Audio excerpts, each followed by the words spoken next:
আদর্শ পরিবার গড়ে তোলার জন্য তোমাকে তাড়াতাড়ি বিয়ে করতে হবে। তোমার সামর্থ্য আছে, শারীরিক মানসিক সামর্থ্য আছে, রুজির একটা ব্যবস্থা আছে, বিয়ে করে ফেলো, দেরি করবে না।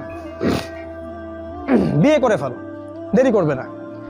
আমি বলছি অবশ্যই অবশ্যই তোমার শারীরিক সামর্থ্য থাকতে হবে, মানসিক সামর্থ্য থাকতে হবে, অর্থনৈতিক সামর্থ্য থাকতে হবে, একটা মেয়ের রেসপন্সিবিলিটি নেওয়ার সামর্থ্য থাকতে হবে।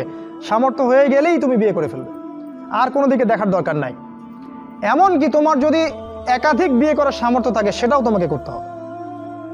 যার একাধিক বিয়ে করার সামর্থ্য আছে সে যদি না করে সেটাই তার জন্য গুনার কাজ। জি, এই কথাগুলো বলার সাহস পায় না অনেকে, এই কথাগুলো বলার সাহস হয় না, আলেমদেরই হয় না। দুইটা বিয়ে করলে মানুষ আবার কি মনে করবে, আমার মনে হয় চরিত্রের সমস্যা ইত্যাদি ইত্যাদি। আরে বোকা, তাহলে কোরআনের মধ্যে 4টা বিয়ের কথা আসলো কেন? আল্লাহ বা কি এমনি এমনি আয়াত নাজিল করলেন নাকি?